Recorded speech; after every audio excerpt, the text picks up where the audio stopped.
mo fẹ́ bá wa sọ̀rọ̀ lórí ìpele bàbá nínú ẹ̀mí. Ẹ mọ́ gbàgbé pé ohun tí à ń gbé yẹ̀wò láti ilẹ̀ pẹpẹ àwọn ọ̀rọ̀ Ọlọ́run tá a mú wá fi ń ṣẹ̀ǹtẹ̀lé òní dídásẹ̀ wọnú ẹkùn titun yẹn nínú ìjọba Ọlọ́run tá a wà yìí, nínú ìjọba ìmọ́lẹ̀ tí a wà yìí. A gbọ́dọ̀ dàgbà ká lè ní ìrírí ìyè ní ẹ̀kúnrẹ́rẹ́. Bẹ́ẹ̀ ni nínú èpísẹ́lì kìíní Jòhánù orí 2 ní ẹsẹ̀ 13, ẹ jẹ́ á tún kà. Jòhánù kìíní orí 2 ẹsẹ̀ 13. Jòhánù kìíní orí 2 ẹsẹ̀ 13. Bẹ́ẹ̀ ni ó ní ẹ̀yin bàbá, mò ń kọ̀wé sí yín nítorí pé ẹ ti mẹ́ni tí ó wà láti ìṣẹ̀dálẹ̀ ayé. Ẹ̀yin bàbá, mò ń kọ̀wé sí nítorí pé ẹ̀yin ti mẹ́ni tó wà láti ìṣẹ̀dálẹ̀ ayé. Ohun tí a fẹ́ wò ní ìpele ìdàgbàsókè ti ẹ̀mí ti bàbá. Ibẹ̀ yẹn ni Ọlọ́run fẹ́ kí gbogbo wa ó dé. Tùmọ̀ tá a bá dé pele ìdípele yìí ń tó ṣẹlẹ̀ sí Paul ní Kọ́ríńtì kìíní orí 13 ẹsẹ̀ 11 yóò ṣẹlẹ̀ sí wa. Paul nígbà tí mo wà ní èwe ó ní mo máa já lọ bẹ̀ jẹ́ nǹkan kan máa kà lórí Kọ́ríńtì kìíní orí 13 ẹsẹ̀ 11. Ẹ gbọ́ ohun tí bàbá yìí sọ. Ó ní ṣùgbọ́n nígbà tí mo wà ní ọmọdé, èmi a máa sọ̀rọ̀ bí ọmọdé. Ó ní bọ́mọdé ṣe máa ń sọ̀rọ̀. Ó ní èmi a máa gbèrò bí ọmọdé. Ó ní bọ́mọdé ṣe máa ń gbèrò. Ó ní ṣùgbọ́n nísinsìnyí tí mo ti dàgbà. Ṣé báyìí Paul dàgbà, èmi àti ẹ náà gbọ́dọ̀ dàgbà. Ó ní mo ti pa ìwà ọmọdé tì. Tá a bá dé ìpele bàbá, a pa ìwà ọmọdé tì. Àwọn ìwà ọmọdé, àwọn wèrè wẹ́rẹ́, àwọn wèrè wẹ́rẹ́, àwọn ìwàkiwà tí ò yẹ kárí lọ́wọ́ àgbà. Àwọn bàbá wa náà lẹ̀ Yorùbá wọ́n sì sọ̀rọ̀ kí ọgbọ́n tó Olódùmarè fi sí ọkàn àyà wọn. Wọ́n ní wípé àìgbìyànjú ṣe bí àgbà, Ọlọ́run ní sọ ní di bàbá. Bẹ́ẹ̀ ni tá a bá wá dàgbà, a fìwọ ọmọdé lẹ̀. Àwọn tó fìwọ ọmọdé lẹ̀ ni wọ́n dépò àgbà yìí. Ipò àgbà nípò bàbá nínú ẹ̀mí. Ṣé ẹ rí tí èèyàn bá ti dé ìpele yìí, èèyàn ti di ẹni tó ṣe é gbẹ́kẹ̀lé fọ́lọ́run. Ọlọ́run á lè dára dé, Ọlọ́run á lè gbẹ́kẹ̀lé. Irú àwọn ẹni bẹ́ẹ̀ ni Ọlọ́run máa ń kó ayé àwọn ẹlòmíràn lé lọ́wọ́. Bẹ́ẹ̀ ni Ọlọ́run á kó ayé àwọn ẹlòmíràn lé àwọn tó bá dé ipò bàbá lọ́wọ́ kí wọ́n máa tọ́jú àwọn. Ẹ bá dépò bàbá, Ọlọ́run yìí gbà kí kó pa wọ́n. Báwọn gan bá fẹ́ kú, Ọlọ́run ò ní gbà. Irú Pọ́ọ̀lù ó wù kó máa lọ ọ̀run, ó wù kó máa lọ ọ̀run torí kò sẹ́ni tí ó ríran ọ̀run tí ó wà lóun fẹ́ takú sáyé. Bẹ́ẹ̀ ni gbogbo àwọn tí wọ́n dépò bàbá torí pé ọ̀run ń gbénú àyà wọn, ọ̀run ń gbénú àyà wọn. Wọ́n ti bọ́ Ọlọ́run rìn, wọ́n bọ́ Ọlọ́run rìn débi wípé ọkàn wọn á sì kó nu ayé yìí. Irú wọn lọ́lọ́run máa ń lè dára dé. Ìdáradé Ọlọ́run ló máa mú kí Ọlọ́run kó ọkàn ayé àwọn ẹlòmíràn lé àwọn tó dé ipò bàbá lọ́wọ́. Ṣé rí ipò bàbá nínú ẹ̀mí? Ó jẹ́bi tí gbogbo á lè dé, ṣùgbọ́n ìwọ̀nba làwọn tó débẹ̀. Àwọn tó bá ti dépò bàbá wọn kì í ṣe pé wọ́n ní ẹ̀mí mímọ́ nìkan ni, wọ́n kún fún ẹ̀mí mímọ́. Ẹ̀mí mímọ́ ti nẹ wọ́n. Ọ̀tọ̀ ni kéèyàn ò ní ẹ̀mí mímọ́, ọ̀tọ̀ ni kẹ́ẹ̀mí mímọ́ gangan kó ní èèyàn níkàáwọ́ ẹ̀. Ẹ̀mí mímọ́ ti ṣẹ́gun wọn. Wọ́n ti ní ìrírí agbára, ìfiwọ́ agbára àtòkè wá. Ẹ̀mí mímọ́ ló máa ń darí wọn. Gbogbo ìṣàkóso ayé wọn à ń tọwọ́ ẹ̀mí mímọ́ darí wọn ni. Kì í kàn ṣe pé àwọn tó jẹ́ pé tí wọ́n bá fẹ́ gbégbèsè kan ni wọ́n ṣẹ̀ṣẹ̀ máa béèrè Olúwa jẹ́ kí ni báyìí. Àwọn wọ̀nyí gbogbo ṣíṣe wọn, ọ̀rọ̀ wọn ó ti dàbí òwe Yorùbá. Ibi ọba wo ẹ̀fúùfù lẹ̀lẹ̀ ní ń darí ìgbẹ́ sí, ibi ọba wo lówó ẹni ní ń darí ẹni lọ. Jésù wá sọ ní ọ̀rọ̀ báyìí tó bá ọ̀rọ̀ yẹn mu, Jòhánù orí 3 ẹsẹ̀ yìí, ó ní afẹ́fẹ́ ń fẹ́, ó ní kò sẹ́ni tó omi tó ti ń bọ̀, kò sẹ́ni tó fẹ́ lọ, ó ní kíbi tó bá wù ló máa ń fẹ́ lọ.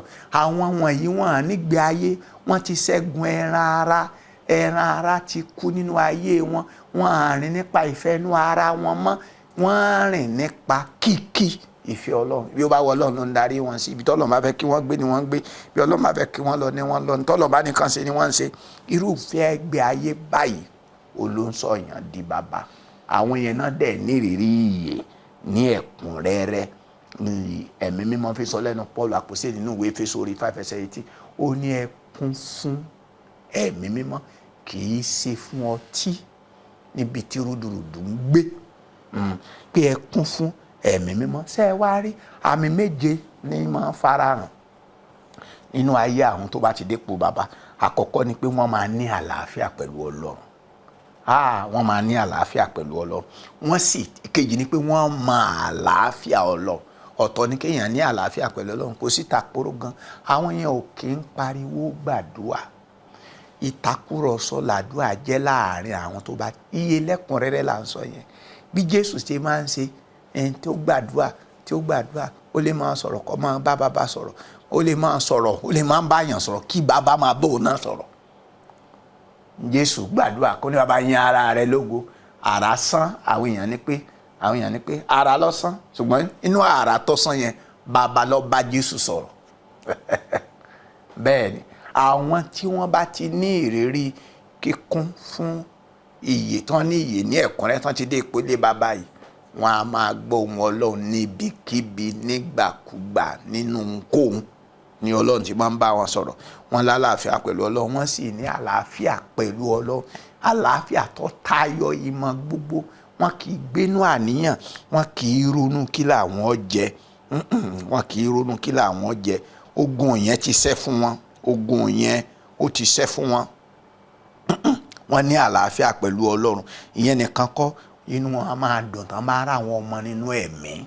Paul àpòstélì nínú episteli kìíní ti Tẹsalóníkà ní orí 2:19, ó lẹ́yìn láyọ̀ wá, ẹ̀yin láyọ̀ wá. Inú ẹ̀ máa ń dùn tó bá ti rí àwọn ọmọ rẹ̀. Àwọn bàbá nínú ẹ̀mí nínú episteli Jòhánù sọ pé ó ní inú mi máa ń dùn, ayọ̀ mi máa ń kún nígbà tí mo bá rí i pé àwọn ọmọ mi rìn nínú òtítọ́. Paul yìí ló tún kọ̀wé sí Tímótì ọmọ rẹ̀, ó ń pe Tímótì ní ọmọ mi ọ̀wọ́n, nítorí pé ọmọ rẹ̀ ọ̀wọ́n ni kì í kàn ṣe àpèjẹ́ tàbálàjẹ́, torí pé ìgbé ayé Tímótì àti Títù, àwọn ọmọ tí wọ́n nínú bàbá ni wọ́n fàyè. Ìlépa tí Pọ́ọ̀lù ń lépa làwọn náà ń lépa, tí Pọ́ọ̀lù ń wá ni wọ́n ń wá, tí Pọ́ọ̀lù fi ṣàṣàrò ọkàn rẹ̀ làwọn náà fi ń ṣe. Ó ní ẹ̀yin ọmọ mi ọ̀wọ́n, ọkàn rẹ̀ balẹ̀.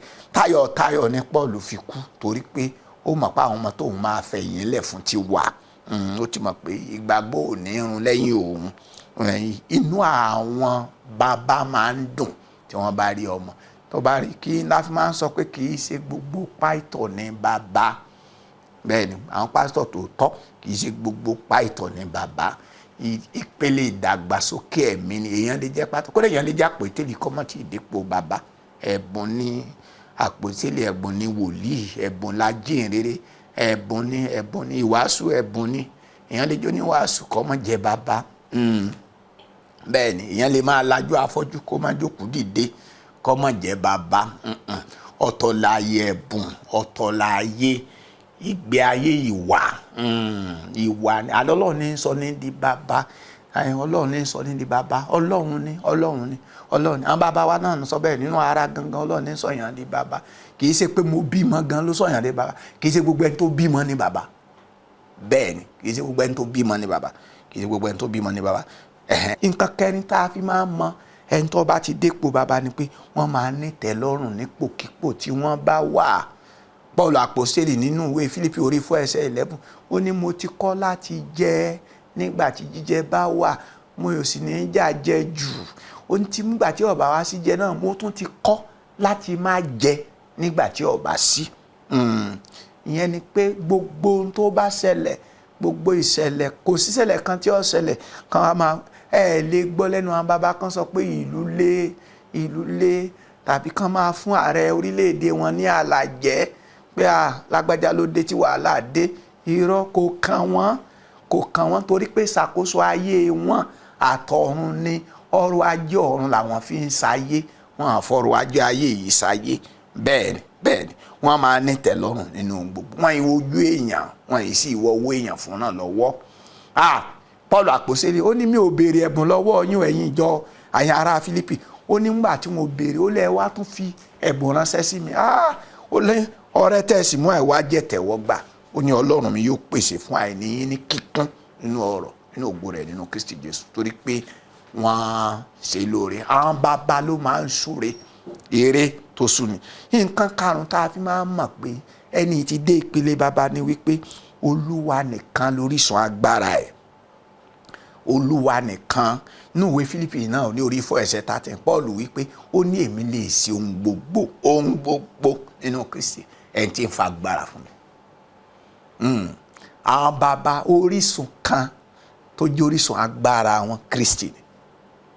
Ọlọ́run nìkan lórísun agbára. Wọ́n mọ̀ ò lè rí ẹni tó wà nípò bàbá kó wá máa bẹ̀ ọ́. Wọ́n ìbẹ́ èèyàn, wọ́n ìbẹ́ bẹ́ẹ̀ sáyé, wọ́n sì fagídí sáyé.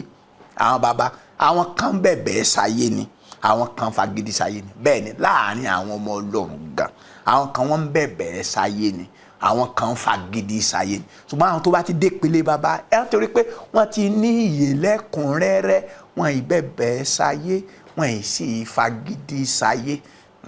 Bó tiẹ̀ jẹ́ pé àwọn tí ń bẹ̀bẹ̀ sáyé, àwọn tó ń fagídí sáyé, wọ́n dàgbà náà ni. Wọ́n bá jọmọ Ọlọ́run, wọ́n dàgbà. Tó bá dàgbà, ó ní máa bẹ̀bẹ̀ sáyé, ó sì ní máa fagídí sáyé. Àwọn yìí wọ́n mọ orísun agbára òótọ́. Ìkẹfà ni pé ó yé wọn pé ohunkóhun tó bá ṣẹlẹ̀ sí wọn, wọ́n mọ̀ pé fún ire àwọn ni. Ohunkóhun, ìjọba kíjọba tó bá dé, ẹnikẹ́ni tó bá gbàjọba, wọn ń sọ pé lágbájá ló tún wọlé báyìí, àti wọ̀ báyìí, irọ́ ẹ̀ lè gbọ́ lẹ́nu àwọn bàbá. Àwọn onígbàgbọ́, àwọn ọmọ Ọlọ́run tí wọn ò dàgbà, tí wọn ò kún rẹ́rẹ́, ni wọ́n máa ń ṣe àlésọ̀ lórí ẹni tó wà lórí àpèrè ìjọba ìlú àtòrílẹ̀-èdè tí wọ́n bá wà. Wọ́n ní Róòmù orí 8:28 ó lóhun gbogbo ló ń ṣiṣẹ́ pọ̀ fún rere fún àwọn tí ó fẹ́ Olúwa, fún àwọn tí a pè gẹ́gẹ́ bí ìfẹ́ rẹ̀.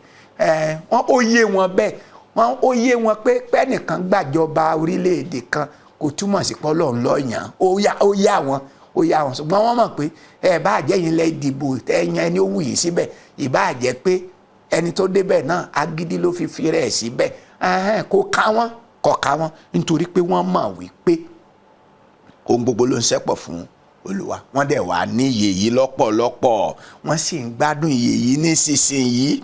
Wọ́n ń gbádùn ìyè yìí lẹ́kùnrẹ́rẹ́, wọ́n ń gbádùn ìyè yìí. Jẹ́ ń fi ẹnu ọ̀rọ̀ ìjóná. Mo parí ẹ̀ sí pé àwọn nǹkan tí ò ní jẹ́ kó dàgbàsókè 4 ni wọ́n. Àkọ́kọ́ ni àìní ìmọ̀. Tó o bá ti nímọ̀ Olúwa, tó o nímọ̀ Ọlọ́run, o ò lè dàgbà.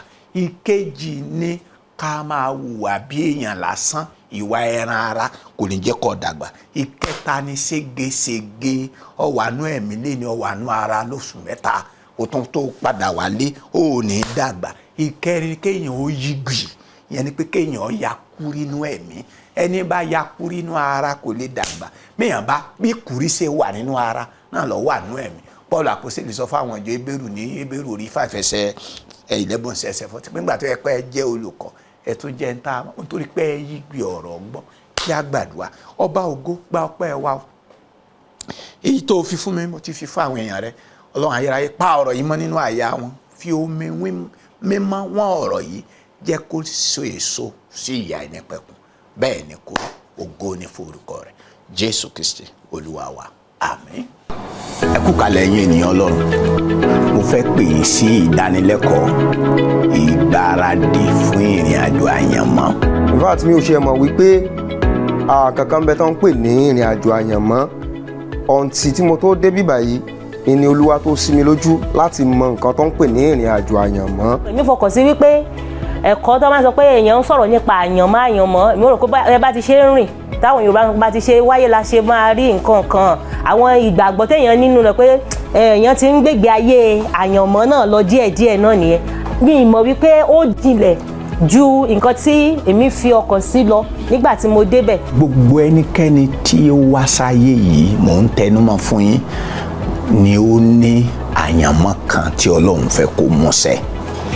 tí a bá máa padà sọ́dọ̀ Ọlọ́run tí a rí èrè tí a sì gbọ́ ní ẹnu olùgbàlà pé káàbọ̀ ọmọ ọ̀dọ̀ rere, a gbọ́dọ̀ ní òye kí ni wọ́n rán wa wáyé wá ṣe, ká dẹ̀ rí i pé a ní ìmúṣẹ ohun tí a rán wa wáyé wá ṣe. ẹ̀kọ́ yìí kì í ṣe ìdánilẹ́kọ̀ọ́ bíbélì, kì í ṣe ilé ẹ̀kọ́ bíbélì. ohun tó ní í ṣe pẹ̀lú ayérayé wa òun ni Ọlọ́run bá wa sọ bẹ́ẹ̀ ni ó sì máa bá yín sọ.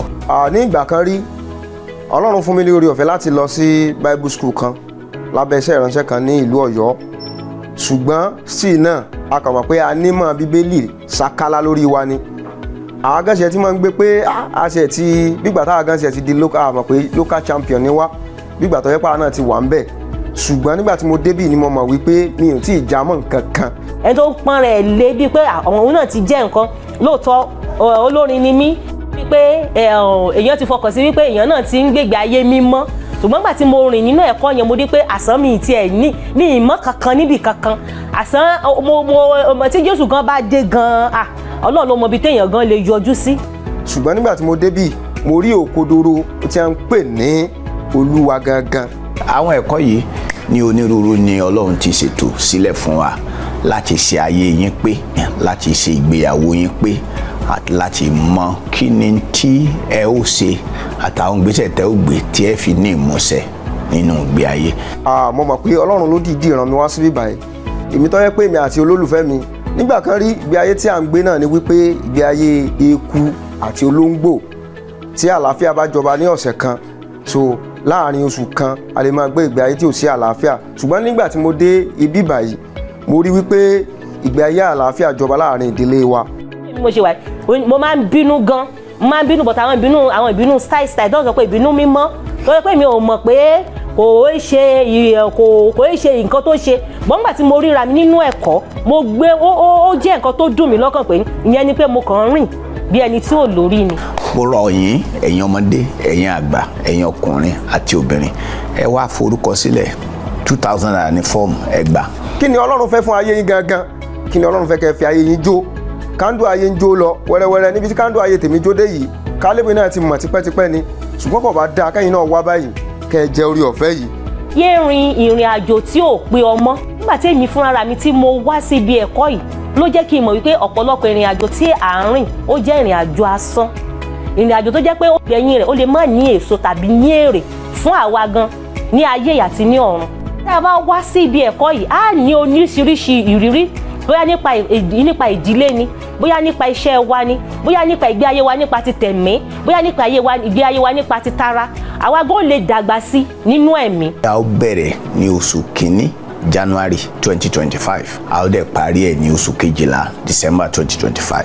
ní sátidé kejì ní gbogbo oṣù la ó máa pàdé.